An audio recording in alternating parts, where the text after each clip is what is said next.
I'm delighted to welcome you all to this handover ceremony on behalf of the core group, the Secretariat, the Indian G20 team that is organizing all of this, as well as, of course, the Sherpa and his team who are behind the effort that is going to go into the next year of deliberations. We are delighted to welcome our Sherpa, Mr. Amitabh Kant, to speak to us. Sir, we have with us the core group.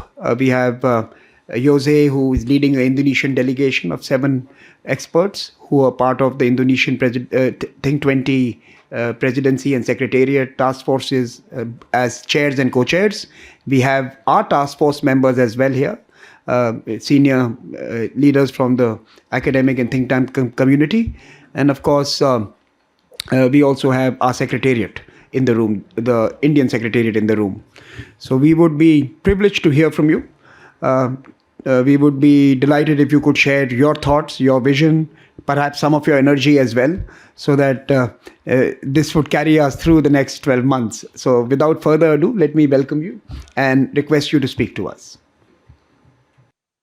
Thank you, Samir, and thank you to all our friends. Ladies and gentlemen, it is my pleasure to address the Think 20 engagement group as Indonesia passes the baton of the G20 presidency to India tomorrow. I would begin by thanking our Indonesian colleagues for their effort and relentless work for what was a difficult year in geopolitics, even as the threat of economic collapse loomed large. Despite this, the Indonesian presidency was a success, with the summit declaration being adopted at the Bali summit earlier this month.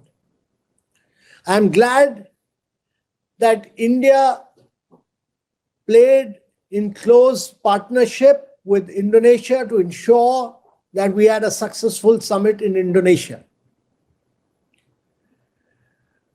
The declaration enshrines the hopes of the developing countries and their faith in the multilateral system and the need for cooperation and the need for sustainable recovery.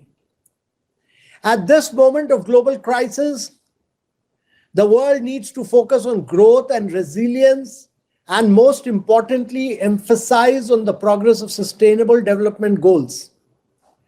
The handover of the Indonesian presidency is symbolic of the world entrusting us to deliver an ambitious, inclusive, decisive, and a very regenerative G20 presidency of the world.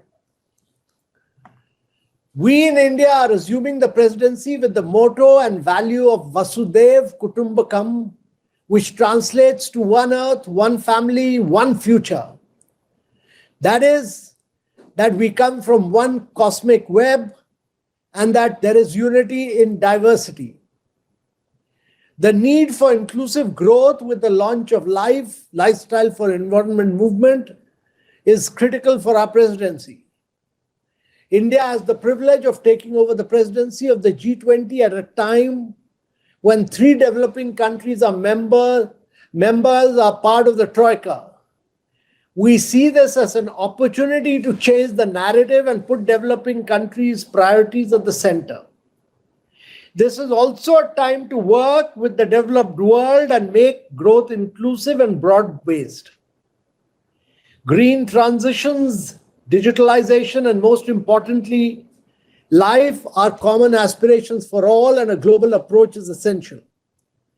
Through the Sherpa track, the 13 working groups, the finance track, and all our engagement groups, particularly the Think 20 initiative, we would all converge and integrate to finalize and drive India's priorities and provide recommendations. We look forward to actively working with the engagement groups, particularly the Think 20, to inform the conversations we'll have in the coming years. We want to take forward the good work done by Think 20 in Indonesia. Our Think 20 group, led by Mr. Sujoy Chinoy, who is a very, very distinguished diplomat and has been our ambassador to Japan, and also supported by very distinguished people like Mr. Rohan Jaitley and Mr. Samir Saran. All will assist and support, and we will like to drive this in a very, very big way and make Think 20 a very key pillar of our presidency. Their recommendations will be a very critical input into the final leaders' communique which will be issued, and therefore there is a huge, huge responsibility on Mr. Rohan Jaitley, Mr. Sachin Chaturvedi, Mr. Samir Saran, all under the leadership of Mr. Sujoy Chinoy. So we look forward to their leadership, and we thank Indonesia and the Think 20 president of Indonesia, and we will carry forward the baton from Indonesia to India. Thank you very much. Thank you, sir. Thank you so much for taking time out from your very busy day. We will now proceed to the next part of the program this afternoon. And thank you very much for your inspiring words once again. With that, let me hand it over to Dr. Nilanjan Ghosh to take us to the next part. Thank you.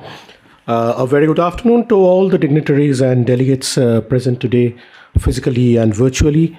And let me yet again take this opportunity to welcome our delegates from Indonesia T20 who were kind enough to share the huge experience and the learnings today morning with us. We are, of course, going to interact over the next 1.5 days. As such, time has its own wings, and another presidency of G20 comes to an end, paving the way for the next presidency. Such is the case with the T20. And we are all here to witness yet another transition from an interesting and successful T20 year from Indonesia to India.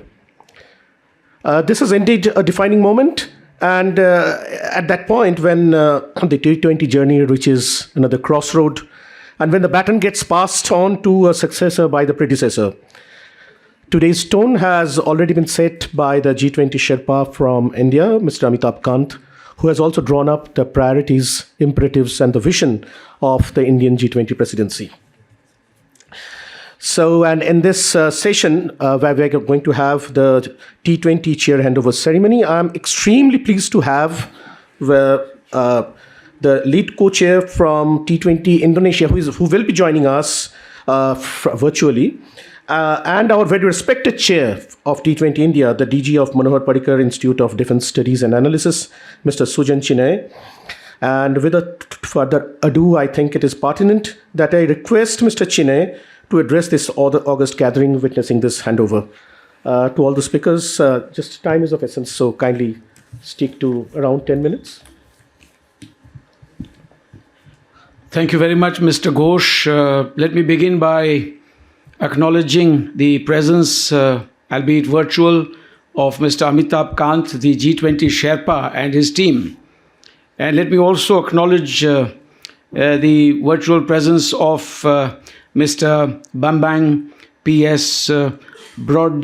Negoro, lead co-chair of T20 Indonesia, and other members of the T20 team from Indonesia who are present here today, such as Mr. Damuri, Dr. Samir Saran, Dr. Sachin Chaturvedi, Mr. Rohan Jaitley, and other members of my core group, ladies and gentlemen. At the outset, I'd like to congratulate my Indonesian counterparts for skillfully navigating the G20 proceedings over the past year amidst multiple global challenges. And it's indeed a great honor for me to be here before you today as India's T20 chair for the G20 process over the next year. The Indonesian presidency coincided with the tail end of the comet, so to speak, of the COVID-19 pandemic, and also had to factor in the sudden and daunting spectacle of geopolitical fault lines created by the war in Ukraine. Healthcare and economic recovery became the priority everywhere, especially in the global south. The shortages of food, fuel, and fertilizers have obviously compounded the difficulties. Friends, India's stewardship of the G20 will be defined by continuity and change. When Prime Minister Narendra Modi launched the logo, website and theme for India's presidency of the G20, he set the tone for the presidency. PM Modi's clarion call was One Earth, One Family, One Future, aptly underscoring the phrase Vasudhaiva Kutumbakam. Our Prime Minister drove home the point that India's presidency will transcend the contrived limitations and definitions of geography to encompass the whole world, leaving none behind. That is the philosophy at play in India, and that is what India wishes to share with the world. India will work to build consensus and deliver global goods as a voice for the global south. The developmental agenda will receive first billing, and that's quite obvious by now. Policy coherence in macroeconomics and trade will remain an imperative. In his address in Bali, Prime Minister Narendra Modi rightly pointed to the growing relevance of the G20 in a challenging global environment, citing climate change, the COVID-19 pandemic, and the war in Ukraine as major disruptors. His call for a new world order for the post-COVID period is a candid reflection on the failure of the global community to reform multilateral institutions such as the UN and the lack of a global consensus on the way forward. PM Modi's cautionary words touch upon the hard realities of today and the existence of several fault lines. The world is deeply divided over the situation in Ukraine, leaving developing countries to suffer the consequences of that war in different parts of the world. Critical supply chains have suffered recently from the cumulative effects of three different phenomena. These are, firstly, the fallout of growing contestation in trade and technology. Secondly, the adverse impact of the pandemic and, if I may add, manipulative practices by those that had the advantage of concentrated supply chains at their end. And thirdly, the ravages of the war in Ukraine. The primary concerns of the developing world relate to quotidian issues, not over the geopolitics of war. The G20 presidency is also an opportunity for India to share its values of Satya and Ahimsa, that is peace and non-violence, with the global community in the hope that the world can adopt a new moral compass for its navigation in the years ahead, one that is free of war and strife. That is why Prime Minister Modi has said, now is not the era of war, because it is the era in which the imperative is for the global community to work together for common progress. A collaborative approach will enable us to tackle more effectively the bigger challenges that we and our future generations will have to contend with, such as climate change, resultant natural disasters, forced migrations, food shortages, and possibly future pandemics. During India's presidency of the G20, India's commitment to digital transformation will be a key element in forging an accessible and inclusive digital public architecture. India's exemplary success with the Unified Payments Interface, the direct benefits transfer, and the Aadhaar authentication in various welfare schemes is of growing relevance to the developing world. As economies everywhere move rapidly towards digitalization, it is important to develop a consensus on open source, open application programming interface, and an interoperable framework for public digital platforms on which the private sector can freely innovate. As I mentioned before, one of the most abiding themes for India's presidency is undoubtedly the climate change challenge. India's clean energy transition and global climate mitigation efforts demonstrate the commitment of its leaders at the highest level. At COP26 in Glasgow, PM Modi proposed Mission Life, which places individual behavior at the center of the global climate change narrative. The mission intends to establish and nurture a global network of individuals known as pro-planet people, committed to adopting and promoting environmentally friendly lifestyles. This is a profound idea that responsible individual behavior can undo the damage wrought upon nature. I'm quite excited by the very thought of that behavior changing in favor of a pro-planet lifestyle. With global population expected to cross 8 billion this year, one is reminded of Mahatma Gandhi's caution that the world has enough for everyone's needs, but not for everyone's greed. At COP27, as well as during its G20 presidency, India will have to focus attention on climate finance and a new quantified goal beyond the existing annual US dollars 100 billion pledge by advanced economies to assist developing nations in climate change adaptation and mitigation. Prime Minister Modi's Panchamrit announcements at COP26, that is net zero by 2070, and such other indications have firmly established India as a climate leader. The G20 presidency will provide India an opportunity to give impetus to several of its initiatives for clean energy partnerships and green transitions, especially solar, wind, and hydrogen, in tandem with the EU, Japan, and the United States. It will provide a platform to give a fillip to the idea of one sun, one world, one grid, first mooted by Prime Minister Modi at the International Solar Alliance in 2018. Clean energy and achievement of SDGs can be mutually reinforcing. Green hydrogen can credibly replace fossil fuels on a large industrial scale, including in hard-to-abate sectors such as refineries, fertilizers, transport, and cement. We believe that India has the scale and capacity to set a shining example of rapid and decarbonized economic growth to help realize the G20's global net zero ambitions. Multilateral institutions are perceived today as unrepresentative or ineffective, or worse still, both. There is a crying need for reforms to make them more egalitarian and more effective. We, together, must undertake the task of reassessment of the global financial order to ensure adequate credit enhancement and blended finance for sustainable green transitions, and this reflects a very popular global sentiment. India's global initiatives in recent years, such as security and growth for all in the region, blue economy, clean oceans, and the initiative that we have taken in regard to disaster-resilient infrastructure, all these have the potential to gain traction in the G20 with the support of the Global South. India's presidency will definitely represent the widest and most vulnerable constituencies in India and elsewhere around the world. South Asia, Southeast Asia, and Africa in particular should regard India's presidency as an opportunity to further their own regional ambitions, aspirations, and cooperation in the broad context of the Indo-Pacific.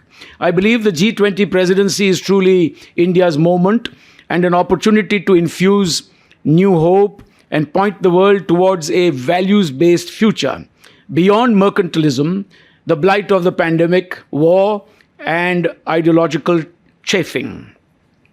As the T20 chair for India, I assure you, as the baton passes on to us, that the Think 20 engagement group, its core members, as well as the associated institutions and experts, many of whom are around this table this afternoon, that we will all do our utmost to take forward the good work done by our Indonesian colleagues in an open, transparent, and consultative manner for the common good of humanity.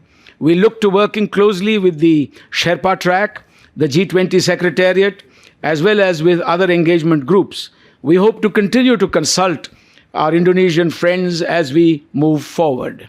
Once again, I wish to express my gratitude to our Indonesian friends and to all those present here today. Thank you very much. Thank you, Mr. Chine. Do we have Professor Brojonegoro virtually? Okay. So may I request you to address this August gathering, please? Yeah. Thank you very much. Very good afternoon, everybody. And first of all, I would like to apologize for joining late at this very important event of handover of T20 from Indonesia to India. Honorable Dr. Chinoy, the chair of T20 India, as well as Director General of Observer Research Foundation, and of course, distinguished chairs, co-chairs of Task Force of T20 India, and also my colleagues, the chairs and co-chairs of Task Force of T20 Indonesia. T20 certainly is independent from national government. With that kind of situation, we can play a unique yet crucial role in the international community. As the world is still grappling with the series of global crises, the function of T20 has become more critical to direct and supplement the nation's leader agenda toward the right direction on numerous issues. The consensus aims to be achieved by the global leaders from G20 forum face serious potential issue in which there is no guarantee the final consensus produced is the most objective and impartial ones. Power imbalance, geopolitical tension, political pressure, and asymmetrical representative among country groups are various factors that could drive the conversation among nations leaders into an undesirable outcome. Facing this challenge, T20 could step in to support the discussion on the G20 level towards direction of a more desirable outcome. Embedded with the independency nature from any national government and their respective political agenda, T20 has the opportunity to supply infallible perspective on what agenda the global leaders should be putting their focus on. Currently, the narratives revolving around the global issues still dominated by the Northern voice that tends to be more congruent with the policies and views of developed countries. However, developing and low-income countries are as much affected by the current crisis as developed countries, if not more. Increasing the representative of Southern voice is crucial to ensure the global narrative being shaped are considered just and fair and could be accepted by all governments from all types of countries. To fulfill this role, foundation of T20 is built on numerous task forces, each representing specific global challenges that need to be addressed during the ongoing presidency.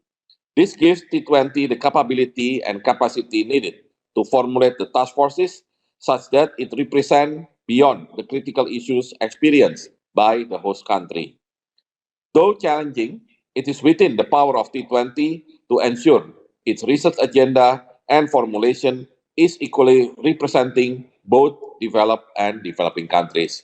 Once again, I would like to congratulate for the T20 and India, and certainly we really hope that the agenda that or the outcome from our Indonesian T20 presidency can be continued and can be well improved by the leadership of India in the G20 as well as in T20 presidency. Thank you very much. Thank you, sir. Thank you very much. And with that, we come to the end of the T20 chair handover ceremony. Many thanks to both the speakers for deliberating on some of the critical issues. And with that also ushers the very next session, that is the T20 Secretariat handover ceremony. And may I request Professor Damuri to address this gathering in the context of the... Please. Thank you very much, Dr. Ghosh. A very good afternoon to all of you, ladies and gentlemen, distinguished ladies and gentlemen, especially to colleagues from Indian T20 who would just start your activities today by having this handover ceremony. A very special regard to Dr. Sujan Chinoy, Ambassador Sujan Chinoy, and also the fellow core members of Indian T20, Dr. Samir Saran, Dr. Sachin Satuverdi, and Dr. Rohan Jaitley. It's really good to meet physically here, and then even these mornings we already start the discussions about what we have done, what we have faced, challenges that we have faced during Indonesian T20 and G20 process this year. We from Indonesian T20 would be delighted to support the activities in T20 here in India in the process. And this is not the first times actually we have this kind of engagements. For example, Dr. Samir Saran and Dr. Sachin Satuvedi have been involved quite intensively with our activities during the past years of our T20 process in Indonesia. And then now, of course, we expect that our T20 Secretariat of Indonesian T20 can also provide support to the process of T20 India. As Pak Bambang also already mentions, T20 is quite unique because it is independent. Unlike other engagement groups which normally come up with a specific agenda, specific interests, T20 basically do not really have specific agenda because we do care about a lot of issues. We do care about various interests under G20. Unlike, for example, women 20 in W20 under G20, they try to carry out an agenda for women empowerment. Unlike Labor 20, which basically focus on labor engagement, labor empowerment in G20. T20 serve mostly as idea banks for G20. So this is really, in my opinion, this is really crucial issues, yet unique about the positions of T20. In addition, T20 also provide a good platforms for engagements with the with various countries. Many initiatives that hasn't really been taken to the G20 can be discussed in the T20 platforms, so that we can have a forward-looking on G20 activities or G20 initiative in the future. This kind of positions hopefully can be improved. We in Indonesia try to make some kind of improvements from the previous T20 activities, T20 process, but we know that this is far from perfect. What we have achieved by setting up several agendas that hopefully can be continued under Indian T20 could be also improved, could be also be more effective under the T20 India. So hopefully we can work together between the Indonesian T20 and T20 India and get a remarkable result, remarkable output to support the G20 process, and of course to support prosperity in at the global levels. As I think reflected in the themes of G20 India: one Earth, one family, and one futures. We need to shape the futures of our Earth, our family together, so that it can also improve the prosperity of the globally. Thank you very much for the chance and also I would like to thank the hospitality that has been given to from our Indian colleagues. We really appreciate it, and hopefully this is a good start for our collaborations in the future. Thank you very much. Thank you very much, Professor Damuri. In fact, those were valuable words. And in any case, I mean, your experience happens to be our knowledge base, which you have already shared. Frankly speaking, it's a huge legacy that you're leaving behind. And no doubt that we need to fit into that big shoe. With that, in fact, I would request the Executive Director of the T20 Secretariat India, Sunaina Kumar, to address the gathering. Good afternoon, and thank you so much to everyone. It is a very special moment for us at the Observer Research Foundation to be hosting the T20 Secretariat. And as we have worked over the last few weeks in putting together the Secretariat, in putting together the task forces and members of the task forces, it has shown us that the task that has been bestowed on us is both very challenging but also very exciting. I want to thank our Indonesian colleagues for being here and for their support. We had a very, very informative session this morning, a knowledge transfer, and this is something that we will be counting on. They shared their challenges and their learnings. I also want to acknowledge the exemplary work by the Indonesian T20, and this is something that we will be hoping to build on the solid foundation that they have given us, build our own success story for T20 in the year ahead, and with the support of all of you who are present in the room today and of many others around the world.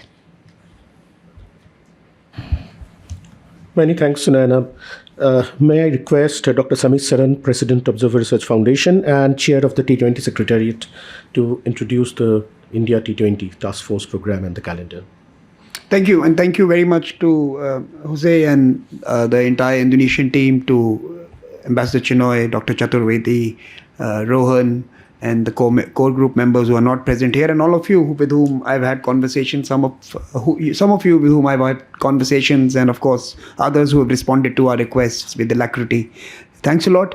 We are today in many ways announcing how we are structuring the Indian T20 effort, and this is being presented by me, but is a outcome of the wisdom of many, including the core group members and others who we have consulted. So this is a collective presentation on behalf of the academic community. And of course, what we have embedded in the design is that as we move ahead, task forces who will be entrusted with leading streams of work would have flexibility to add their flavors to it. So this is not a rigid structure. We learned last year from Indonesia's presidency that in June, for example, last year, suddenly they had to reset their agenda and start thinking about food security. That happened pretty much midway through the presidency. So think tank and T20 especially will have to be a more robust, flexible, dynamic community that is cognizant of changes that would be underway as we move. So that's just the caveat I'm putting before we move on. We know all of this, but let me introduce the task forces. This is something that I think many have written to us asking about. We would have 7 task forces and one initiative that will persist beyond India's presidency. We have the first task force, macroeconomics, trade and livelihoods. And this is largely a task force that has multiple work streams focusing on the discord or sometimes the lack of synchronization between monetary policy and fiscal policy, its impact on trade and investments, and therefore its collateral implications on livelihoods, jobs, and microeconomic aspects. It's a large task force and multiple work streams. We'll have multiple co-chairs and task force members. Let me, without going into the details of the members that constitute the co-chairs of the task forces, just give you an idea that each of these task forces would have between 15 to 20 co-chairs or task force members, simply because we are not increasing the task forces from the presidency. We are trying to bring them together so that the same task force looks at a wider scan of issues that are interrelated. And we have also asked the chairs to consider adding a few names if they believe they would help in the work of this particular task force. The second, of course, is our common digital future, affordable, accessible, and of course, inclusive digital public infrastructure, a wide scan of our common digital futures, and will look at all aspects of the digital economy and collaboration in the digital space. The third is focused on one of the centerpieces of Indian G20 presidency: life, resilience, and values for well-being.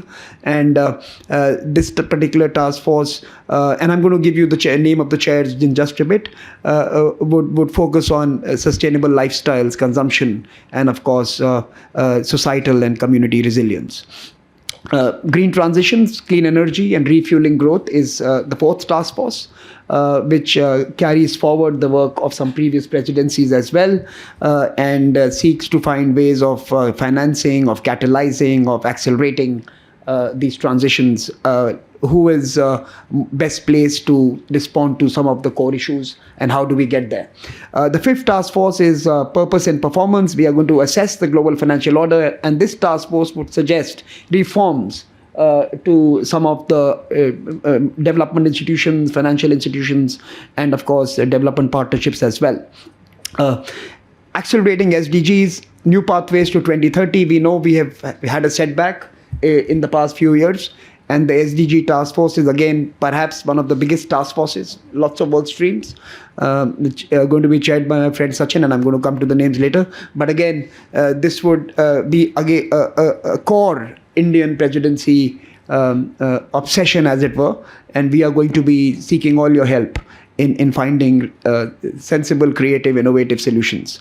Reform multilateralism, again something that's very important, and we are going to be making this a part of our common and collective deliberations. We are launching a global research forum, a G20 Global Research Forum. It will be launched in the early part of next year, where we want to bring non-G20 voices alongside the G20 voices. We want to commission papers from them, commentaries from them, ideas, pieces from them, and we want to include the world in the G20 conversations. This is something that has already happened to some extent in the previous presidencies, and we are going to be building on it. We're going to be taking that forward, and this initiative is going to last beyond this 1 year. We are going to, with all the help of all of you, build this forum each year and take voices from around the world to the presidency based on the themes and topics that presidency emphasizes on. And of course, a few institutions have already raised their hands. This is an inclusive forum, so anyone who wants to participate in kind, in time, in person, through ideas, please feel free to join from anywhere in the world.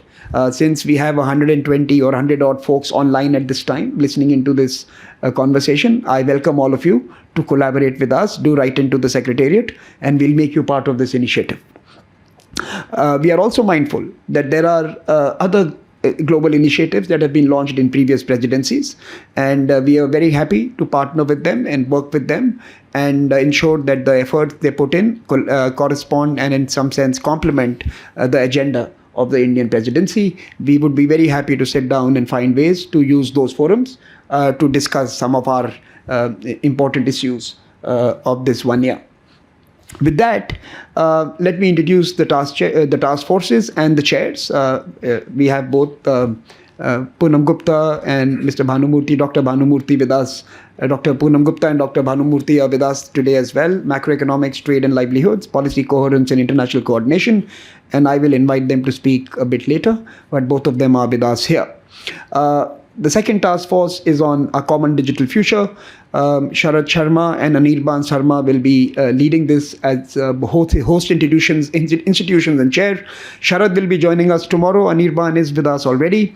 Life, resilience, and values for well-being would be steered by Sachin Chaturvedi and Ambassador Sujan Chinoy. Professor Chaturvedi and Ambassador Chinoy are with us, and they will in any case be speaking to you as core group members. Refueling growth, clean energy and green transitions. I will be teaming up with Dr. Vibha Dhawan to steer this particular task force. We have a task force on reassessing the global financial order, and the chairs will be Deepak Mishra and Ashima Goyal. ICRAER and IGIDR, both strong institutions working in this area. SDGs, the task force new pathways to the 2030 agenda would be steered by Professor Tadas and Dr. Sastry. And again, both institutions have been working in this area. And the reform multilateralism will be steered by Ambassador Chinoy and Ambassador Thakur Singh, who is also with us this afternoon, and she will speak to us in just a bit. So these are the 7 task forces. And of course, I mentioned that we are starting a research initiative, Global Research Forum, which we will just speak about to all of you. We have invited 105 institutions from the G20 countries to be a part of the task forces. 38 Indian institutions from these cities have also been invited to team up. And it's a very diverse array of expertise. We are working hard to ensure a gender balance and to have young voices. I think we are getting there. As we are getting confirmations, we are inching towards a fair share of all geographies, and especially on issues of voices, women-led T20 processes, both in terms of the chairs as well as in terms of the task force members. The secretariat structure will, of course, I will be manning this particular secretariat in some ways, but the core of the secretariat is Dr. Ghosh, who spoke to us earlier today, and Sunaina Kumar, who's a senior fellow at ORF. We have the 2 coordinators who've been reaching out to you, who are doing the real splendid job of bringing us all together all the time, Janvi Tripathi and Shruti Jain.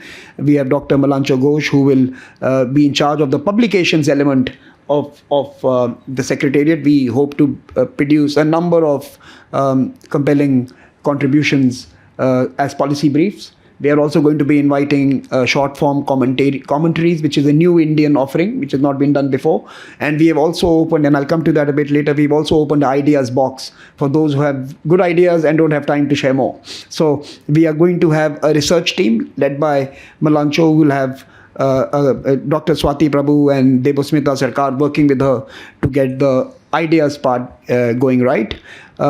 We also have individual task force coordinators. So we have put together a group of 20 odd fellows and associate fellows and junior fellows at ORF who are going to be assisting and working and coordinating with all of you. And this secretariat will, of course, be available on our website. Everything that I'm saying today is going to now be on our website live.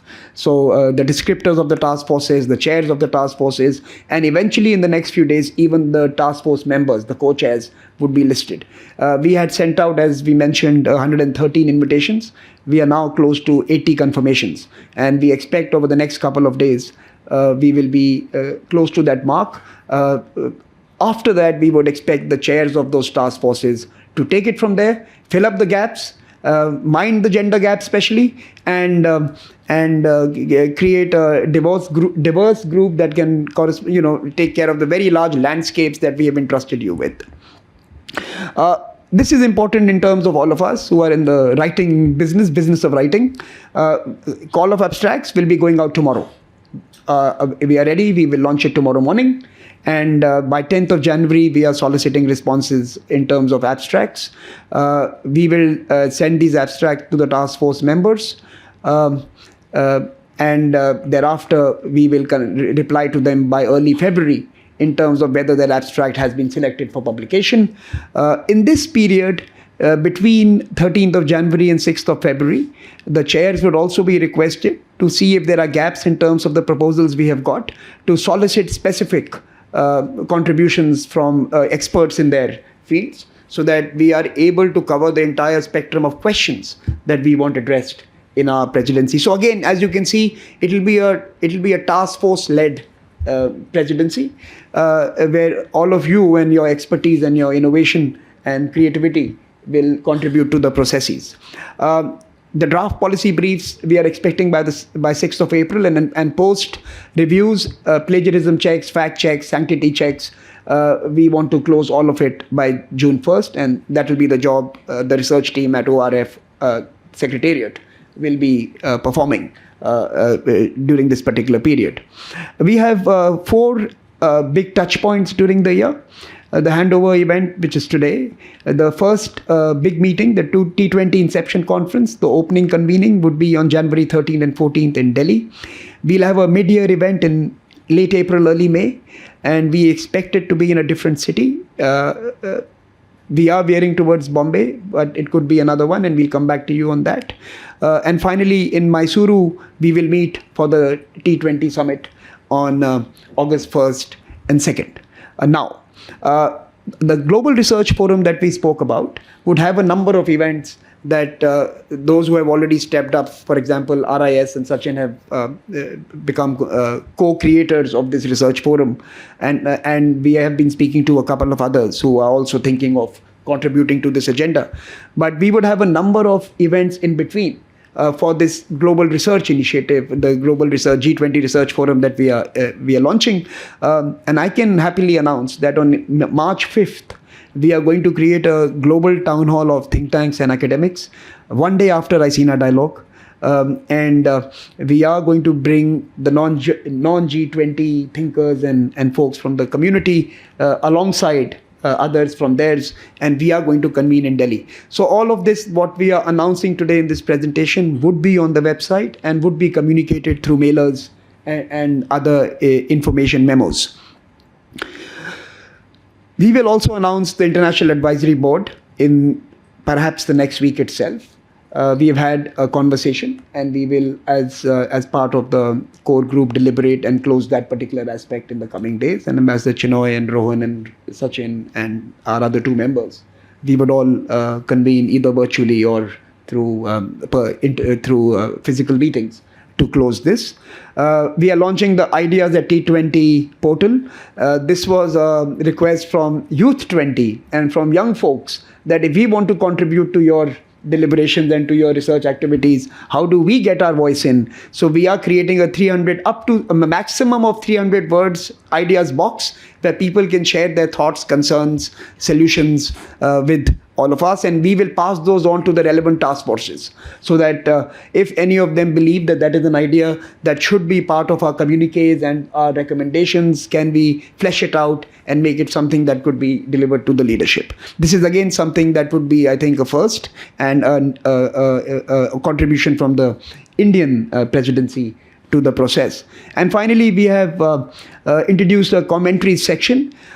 We found that between the first few months of every presidency, we have very little ideas being published because the policy briefs have a longer gestation period. And we are going to ask many of our members to start putting in pieces that can create debates and discussions much earlier on. So we don't want a period where there is a complete gap of ideas and then we have all the policy briefs coming out in the month of June. So we want to have ideas communication going through it, and this is something that we are hoping to commission 100 thought pieces even as we wait for the longer policy briefs at the end of the publication timeline. And with that, I think this is pretty much the shape of the Indian G20 agenda, program, deliverables, and contours of what we're doing. I thought as a good way of taking this conversation forward, let me first invite our other two core team members who have not spoken, and they can share their thoughts. Let me invite Professor Sachin Chaturvedi first. Thank you. Thanks a lot, Samir. You have very well captured the broad intent of the core group, and you have also suggested the roadmap in terms of how we are going to follow the great benchmark that Indonesia has also set. And I warmly welcome all our Indonesian colleagues. Our chair, Ambassador Sujan Shenoy, has already expressed our feelings, but we are extremely delighted, Demuri, to have you here and have you with us as we all collectively move forward with the idea of making a better world. And I think as was rightly mentioned by Jose, the idea is in terms of think tank coming together is something which is going beyond narrow group considerations that are there for Labour 20 or Women 20 or Civil 20. Think tanks are addressing much larger canvas, and that larger canvas is emanating out of our wider global concerns. And I think this is absolutely amazing in terms of how Indonesia has delivered, and some of us who have been part of several different groups, we have very much appreciate the Bali energy transition roadmap that has come up, and that I think has contributed immensely in terms of the way we understand the energy roadmap, the idea of financial intermediary fund, which Indonesia has suggested, the idea of blended finance, which Indonesia has placed across all the verticals, is something which is going to take us forward in terms of how new concepts and new ideas are coming in. Even the Jakarta financial inclusion framework that Indonesia has placed, I think, are some of the initiatives which are extremely important. And what Samir just now mentioned, we are also trying to get onto the task in terms of how we are going to go forward with some of the new concepts and ideas. Each T20 tries to bring together several thinkers, several researchers, and in this endeavor, we have tried to bring in new dimensions. For instance, the task force that Samir mentioned, I have the privilege of being part of, I think is something which is trying to bring in the whole idea of ethics and value system, which is so much very important in the contemporary world, both in terms of our international relations, where we see people going up to the extent of cutting across the energy and power supply, food supply, knowing the misery and the injuries that they are causing with their action. So this lack of compassion or the ethics and the values that are important for international relations, but they are also extremely important in finance, where the financial transactions, the financial heft is largely seen bereft of the value systems that we all stood for all this while. And this is largely an outcome right from 2008 financial collapse that we are seeing.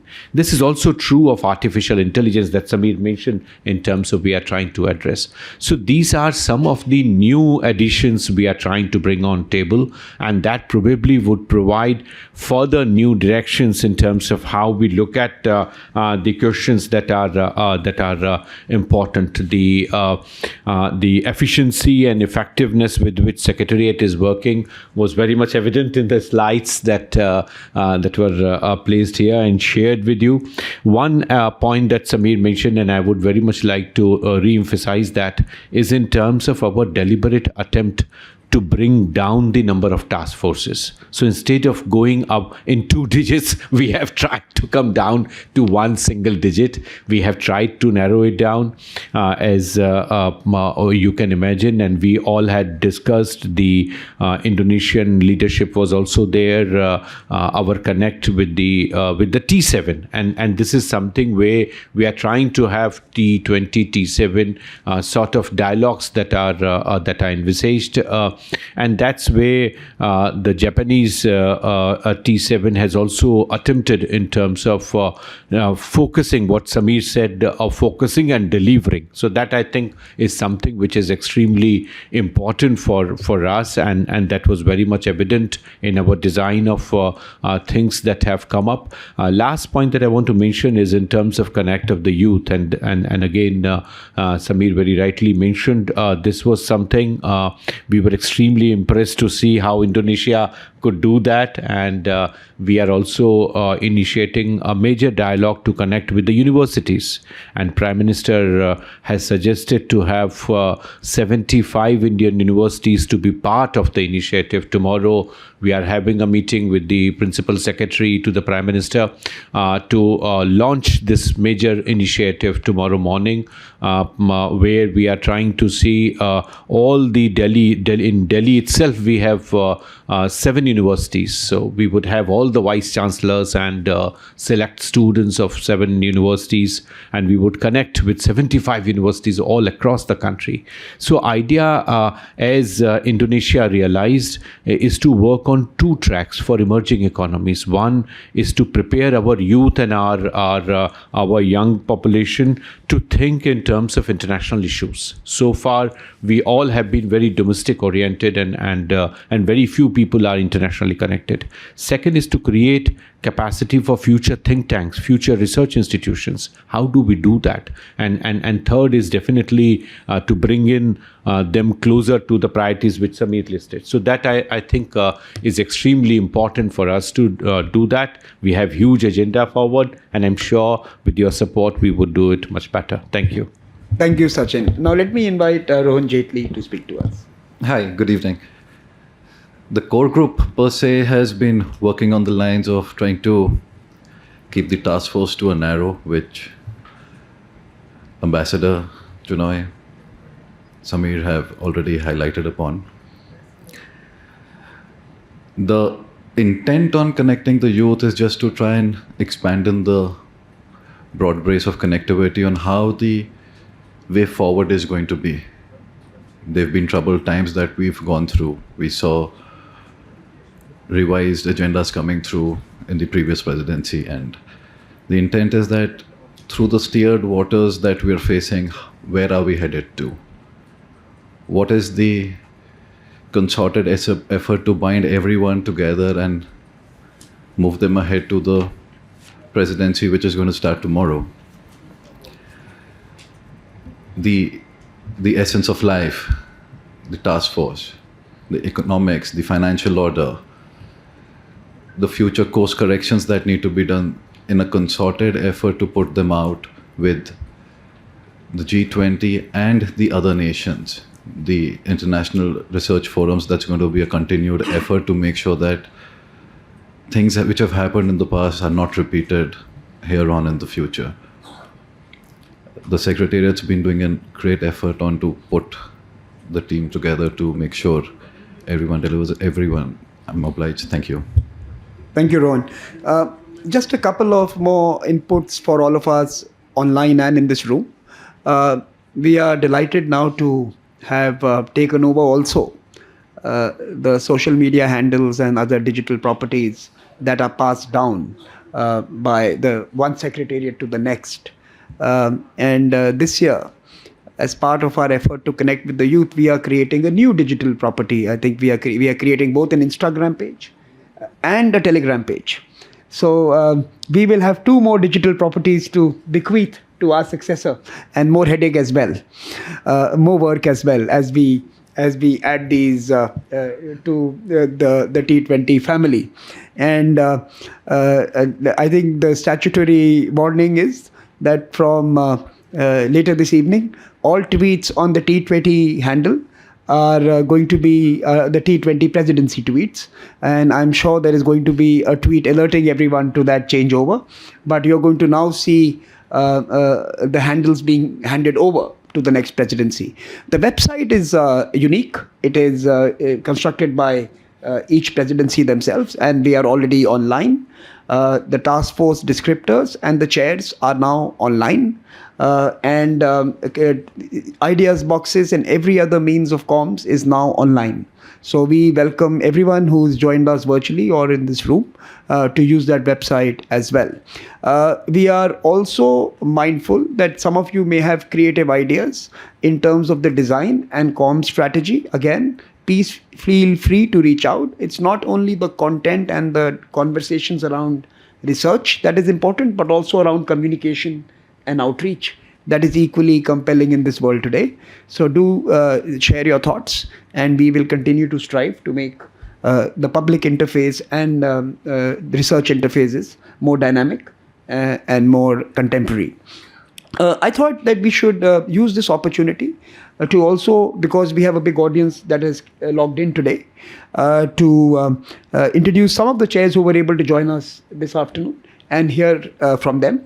So can I invite Ambassador Vijay Thakur Singh, who is going to be chairing the multilateralism, reforms of multilateralism as an initiative, which is as a group, as a task force. Ma'am, over to you. Thank you. Thank you so much.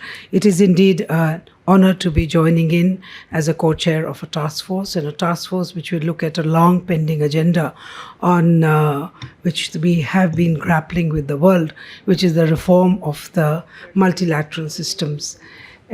Clearly under the rubric of One Earth, One Family and One Future, which is the theme for the G20 presidency as announced by Prime Minister Modi, we would be looking at the multilateral institutions, the institutions which were actually set up in 1945, a century ago, and which clearly are not designed to deliver on the agenda of the 21st century. So that will be the way the task force would be looking at the new issues which have cropped up, the reasons why the current multilateral system is ineffective and also unrepresentative of the new geopolitics and the new geoeconomic realities.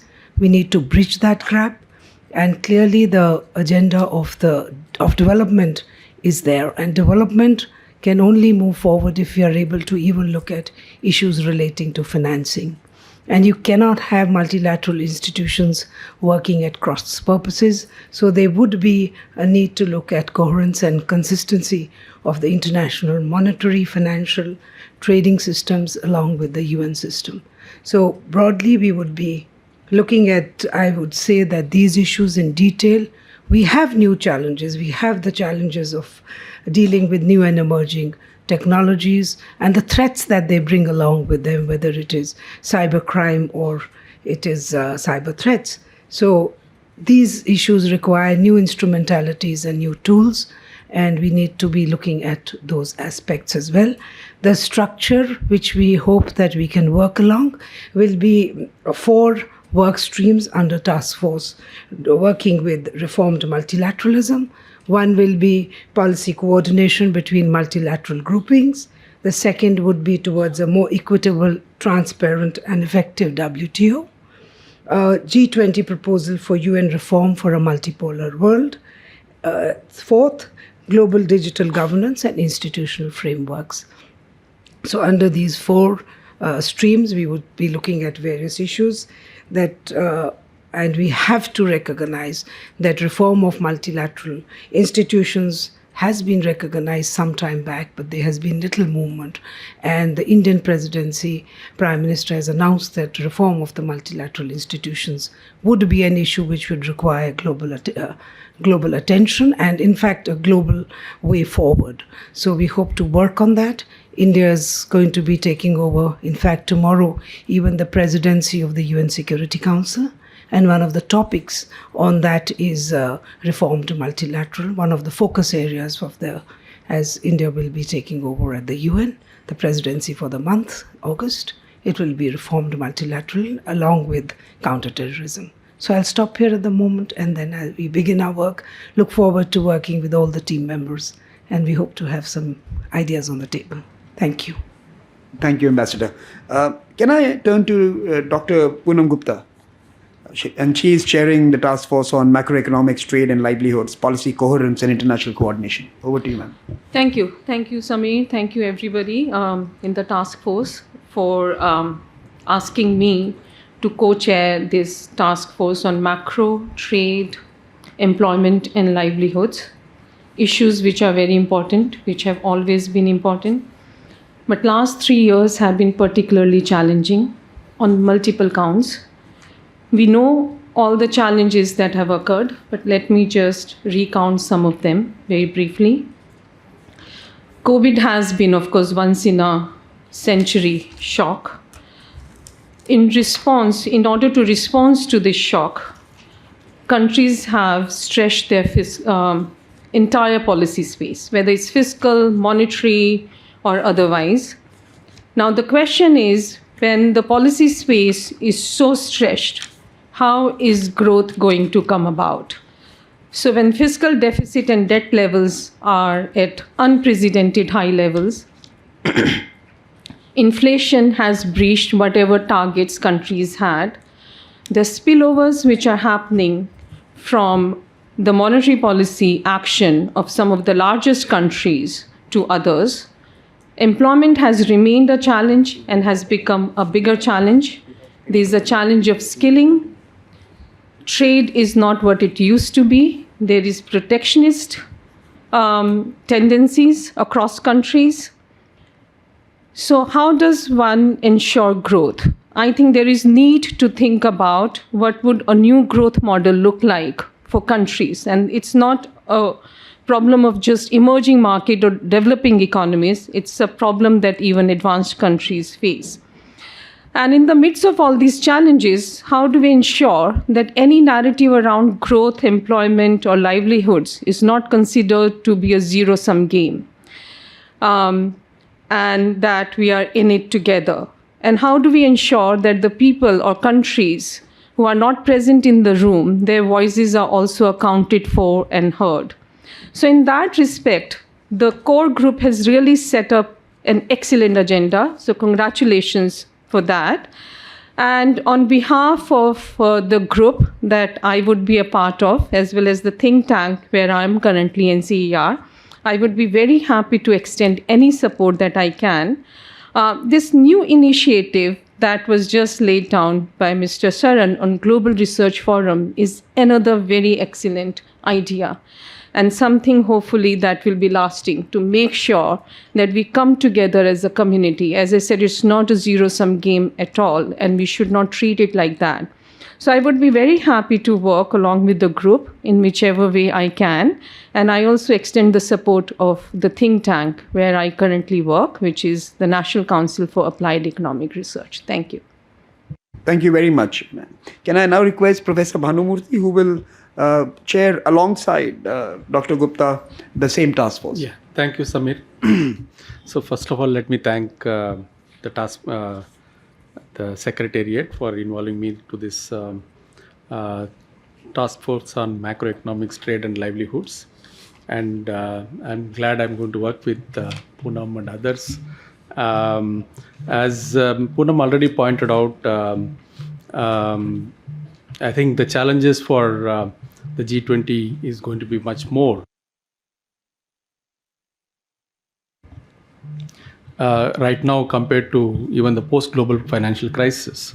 And I think our challenge is going to be much more than the Indonesian presidency, for a simple reason that they had to face the problem of the tail end of the COVID-19, but I think we have to face this issue of the beginning of the recovery process.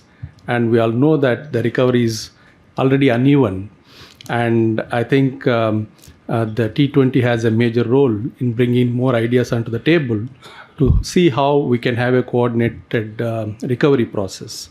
So under this task force, as already been shared with all of us, I think there are 3 work streams: monetary synchronization and fiscal space, trade, investment and supply chain resilience, economic growth, employment and livelihoods. But I think the idea of having a slightly dynamic process in this whole work streams, as Samir already pointed out, we know that this is going to be very dynamic kind of an issues. Going forward, I think we should be in a position to add some more relevant topics, and maybe we'll get to many more publications. And as again, I just echo the view of Poonam that a Global Research Forum is going to be a long-lasting legacy of the Indian presidency. Thank you. And thank you, Professor Bhanumurthy. You have flown down from Bangalore on short notice to be with us here. And I think this is also something that we are going to work towards during this presidency. It's going to be an all of India approach. We are bringing in experts from all around the country, 38 institutions in different cities who are going to work on this. And we invite others who have ideas to write policy briefs, write commentaries, send us their solutions and thoughts, and we will continue to reach out and bring more people in across the country as well. We also have Professor Tadas, who's flown in from Bangalore, and he is going to be working on the SDG task force, and maybe you would like to come in, sir. Thank you, Mr. Sarin, T20 Chair, Ambassador Sujanji, core group members and distinguished members who are gathered here. I would say it is indeed a privilege, and I am honored to be one of the co-chairs of the important T20 task forces. As we all know that the SDGs have been a matter of great deliberations since they were adopted in the 2015 Addis Ababa Action Agenda. We are midway through the whole period because the expectation is that we achieve the SDGs by the year 2020. We have now passed through almost 7 years, and in the remaining 7 to 8 years, we have to find ways of achieving the sustainable development goals. But the fact of the matter is that the COVID pandemic has in fact reversed the gear, and we are much behind the schedule, the SDGs. In fact, we are lagging behind much before the COVID, and the after effects of COVID have further reversed the gears. So I think we have a very critical role to play in this India presidency, to see that we find out options and alternatives to speed up the process of achieving the SDGs. As a part of this whole theme, we have identified various sub-themes. All of them are very critical from the point of view of the developing countries. The one is about the food security and nutrition, and then related to that is the climate smart agriculture, and then we have water security and conservation, and then we have the health related, promoting holistic outcomes in health, and then we have on preserving biodiversity and a blue economy, and then we have a very important theme on the gender sensitive SDG programs, and the investing in children, and then of course we need to review and track the progress in the sustainable development goals. I would say that most of these themes have been covered in the past G20 presidencies, but I think especially 2 or 3 of the items were a fresh look because they are relatively new to the whole G20 deliberations, are the water security and conservation, and on the investing in children. I've gone through the various G20 deliberations. I find that somewhat these are relatively new areas on which I think India will have to take a lot of initiatives.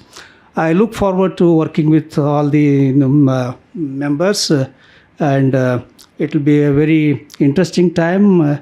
I value all the contributions in the process. Thank you. Thank you. And let me invite another chair who's here with us, who's from Calcutta.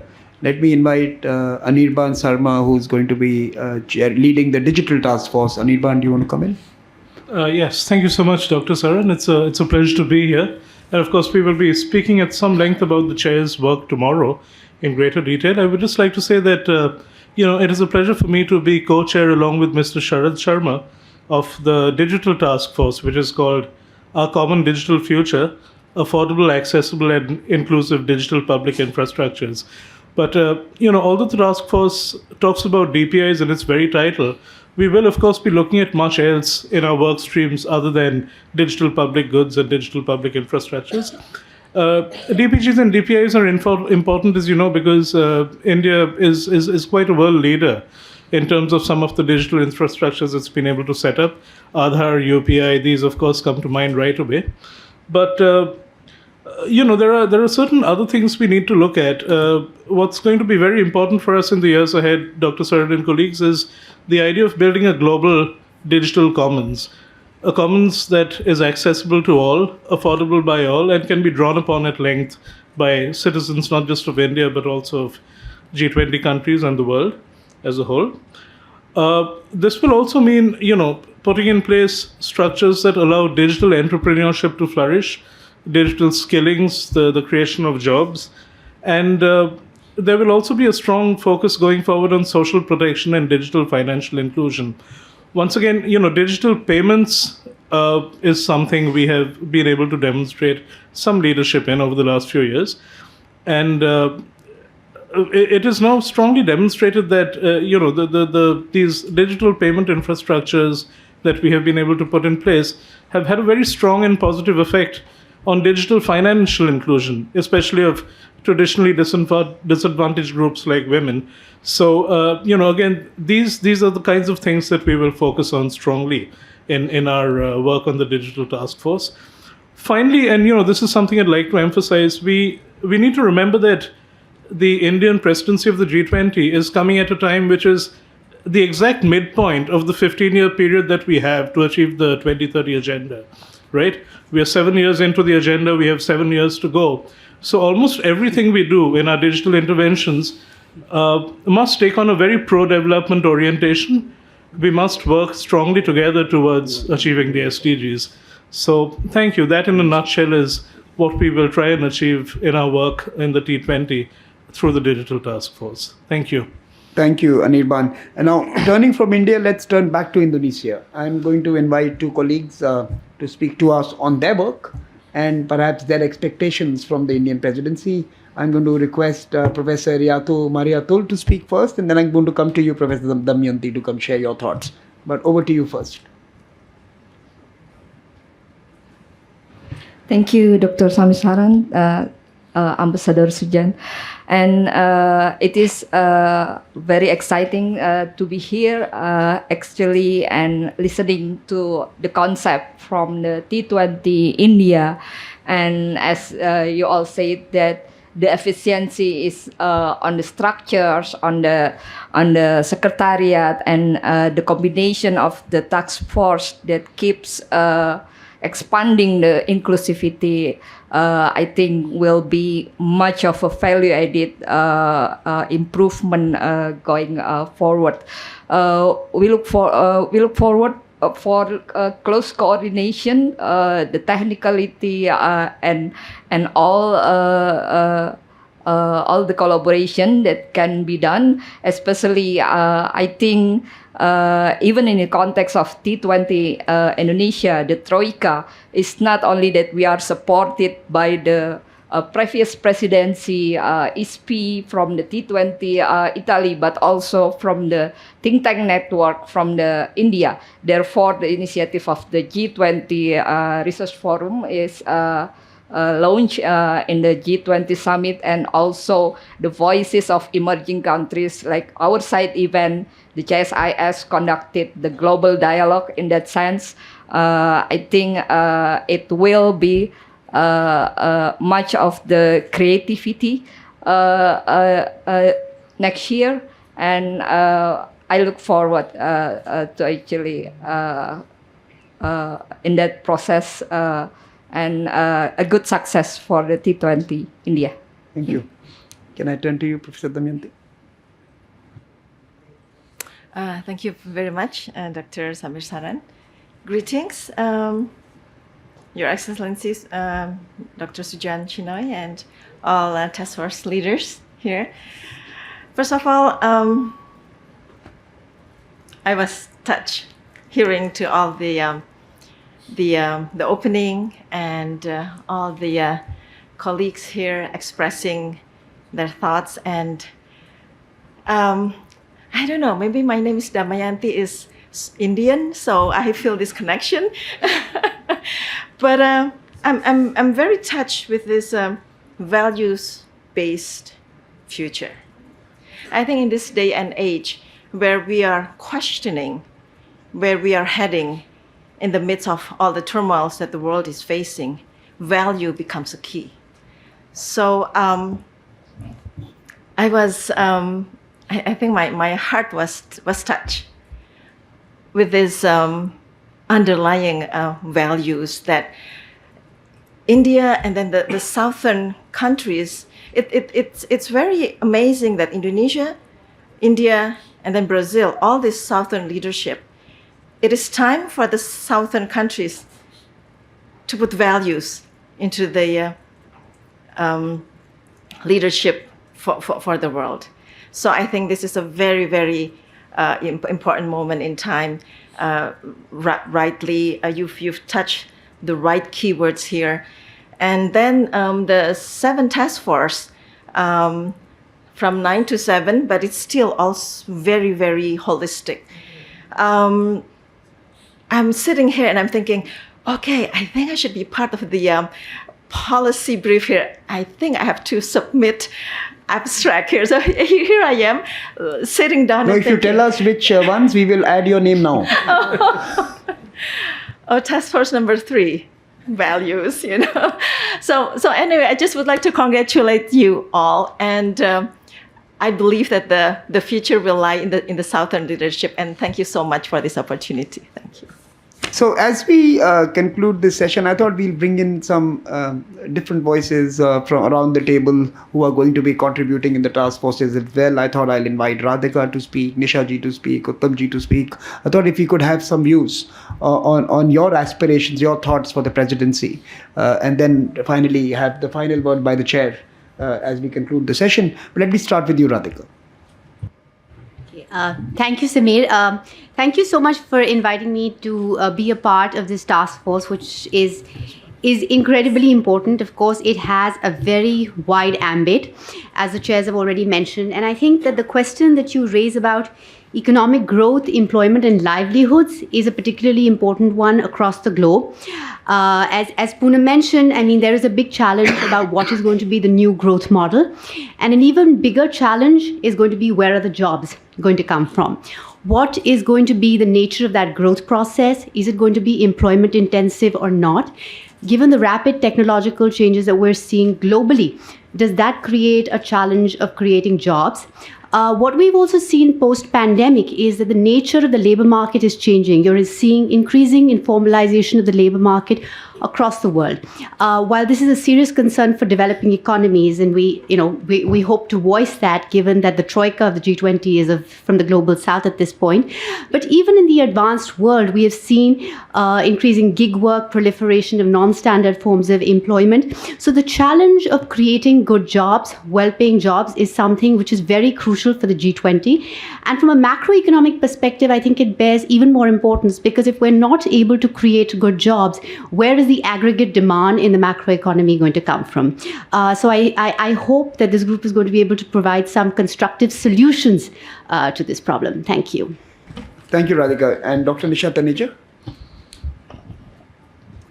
Thank you so much, Samir. At this point in time, I think I have more questions than answers, because I'm part of the Task Force 7, and we're talking about transforming and reforming the multilateral system. These are issues that I think several of the G20 presidencies have tried to address. And a lot of issues have been raised. The problems, the issues have been highlighted. Solutions have been given. But why is it that things still don't move? Mm-hmm. And so what is the different lens that we could now bring in is a big question. And if we can think along those lines, that we might be able to break through this dilemma. This logjam. That's right. Thank you so much. Thank you.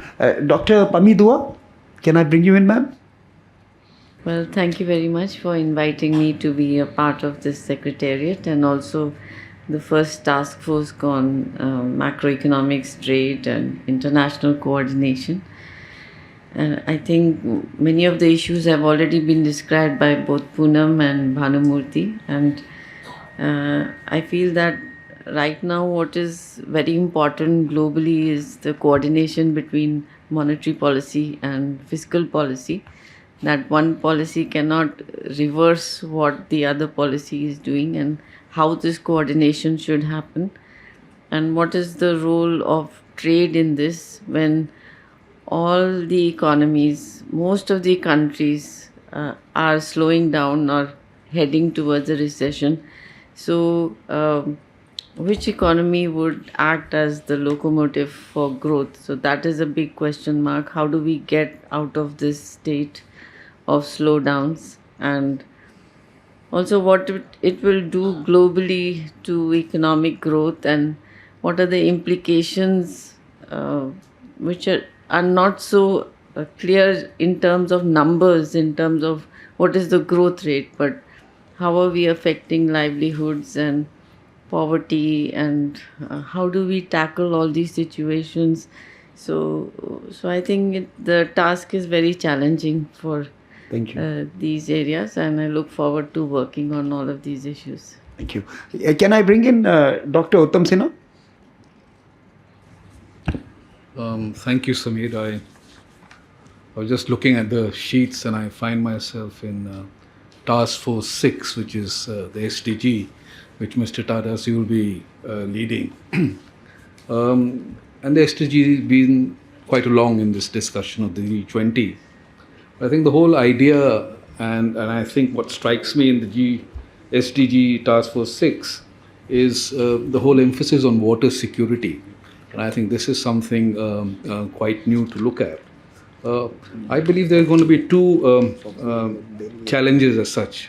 I think we'll have to look at issues, and these are all very interlinked issues, in a nexus framework. To have any of these issues examined from an isolated perspective would be rather meaningless. Second, I think there will be a great emphasis on science and data that we need to bring in. And I think that will help possibly shape a more robust policy. So I think we do need to keep in mind what we really bring onto the table as the G20 chair, something new and something that can be carried forward later on as well. Maybe I can also bring in Professor Monti when you come in. Thank you, Samir. I think last 3 years, the global economy is passing through a turmoil situation with great instability. The world economy is facing consistently number of exogenous shocks in the form of China-US trade war, oil crisis, COVID, and now the Ukraine crisis.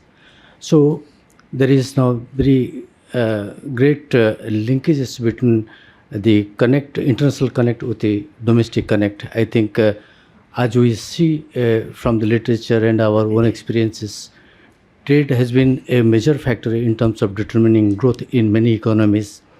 And during the prolonged phase of recession with several rounds of exogenous shocks, it's very difficult to ensure that how the world economy will resume growth in the coming years.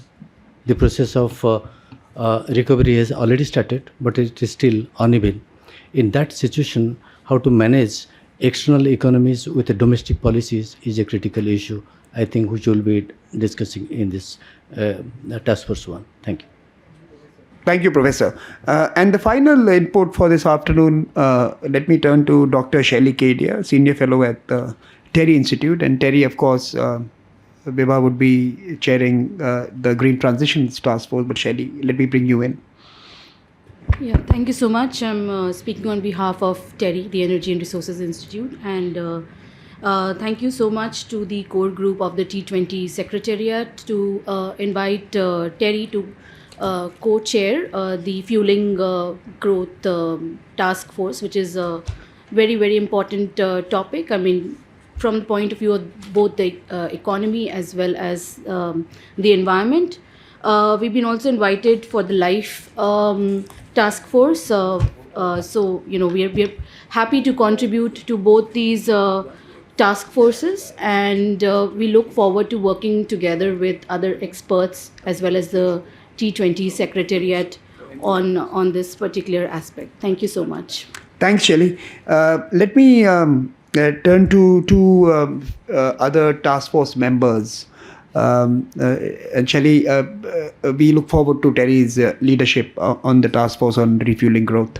The other two co-chairs I want to invite now, of course, Dr. Rajesh, and if you can say a few words on the task force you're going to be speaking on. And then, of course, I want to bring in Naval Jagota, who's joined us, and maybe from VIF, who's a part of, many task forces. You could also say a few words. But let me first bring...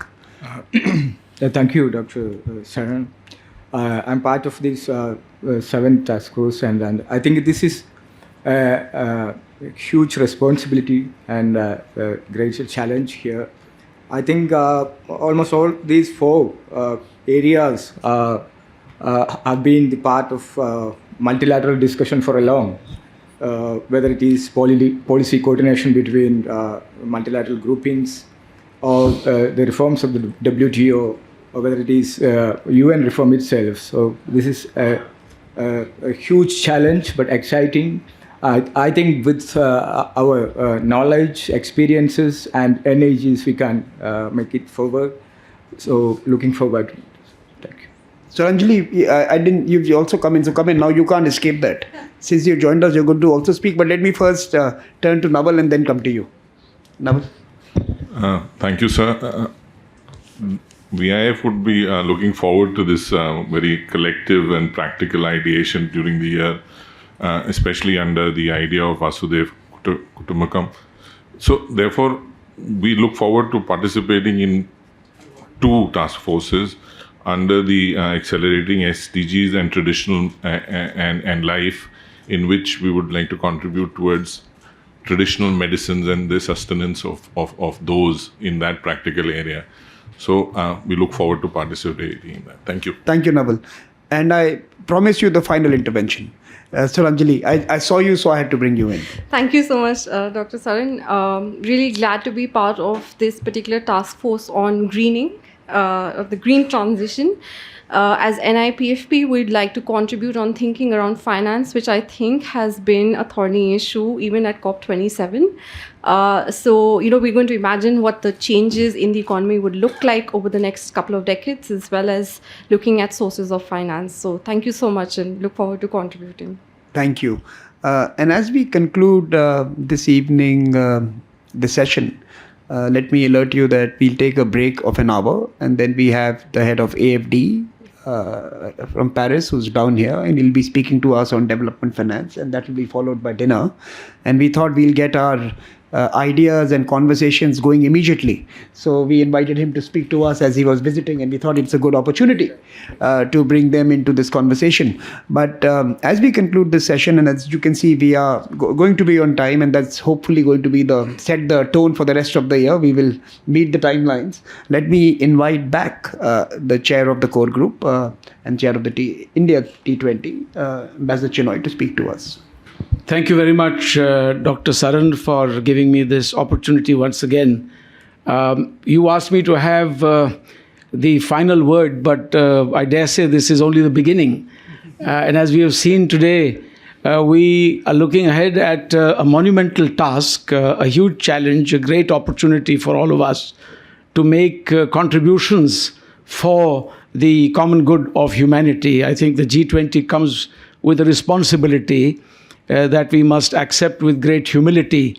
And in the Think 20 context, we do so with the clearest realization that this is not something that we can attempt by ourselves. We have absolutely no monopoly over thinking. And we certainly want to include the widest possible segments in India and abroad. I am reminded of a couple of Sanskrit shlokas which best describe this great task ahead. One is Yathahi ekena chakrena na rathasya gatir bhavat evam purushakarena vina daivam na siddhyati. So just as one wheel in a chariot is not enough to get the chariot to roll, so also without efforts we will not be able to get this task done.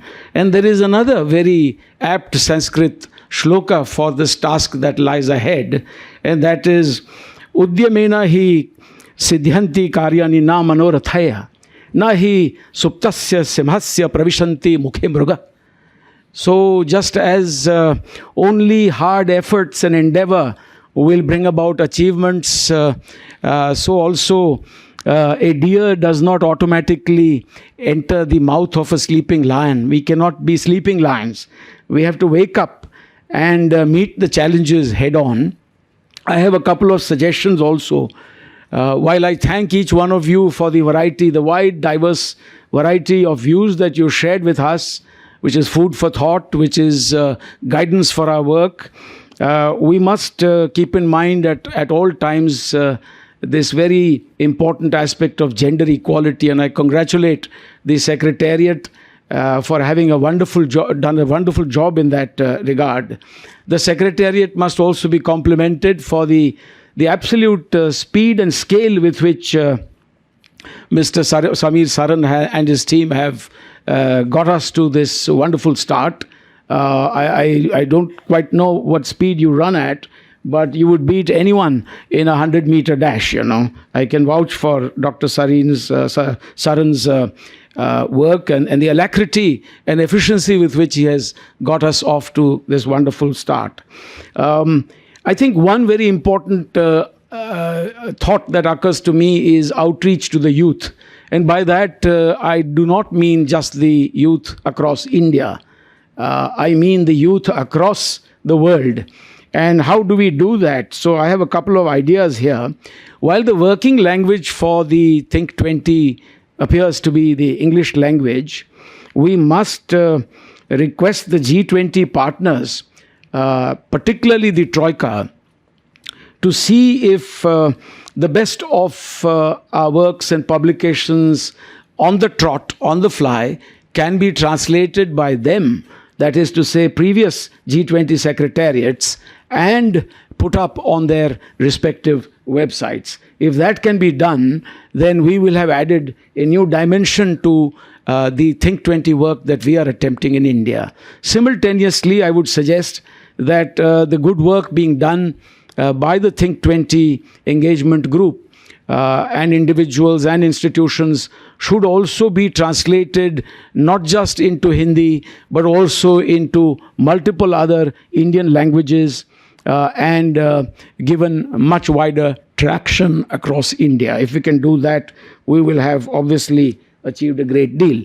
My last thought for the day is that while Dr. Saran and his exceptional team have enabled us to have this wonderful start, we must not rest on our laurels, and we must keep in mind the timeline. For India's G20 presidency, we have just 9 months. We are 3 months short of the usual 1 year, and that will also apply to the Think 20 stream. So we must really, all of us, put our heads together and try and meet this deadline as best as we can. I thank you once again. Thank you very much, Ambassador Chenoy. Absolutely on the mark. We need to reach out to folks in the languages that they are conversant with. We have launched the T20 Hindi page, and we are going to start the T20 Bengali and Marathi page, and hopefully we are enlisting volunteers to convert it into Tamil and other languages as well. But for our Troika partners, if you could connect us to translators who could translate some of our work in your languages, we would be very happy to commission such work as well, so that at least the best of what we produce this year could also be available in the languages that other countries are familiar with, especially in the Troika, but of course even in other countries. So this is also for those who are online. If you have ideas and want to partner, we would be very happy to work with you and find arrangements that will make this possible. With that, thank you so much once again to all our Indonesian partners, to Mr. Amitabh Kant in absentia for his opening remarks, to our co-chairs from Indonesia who could not join us, and for our wonderful Indonesian colleagues in the room. We will break for a bit and we'll be back in an hour. So thank you very much for joining us.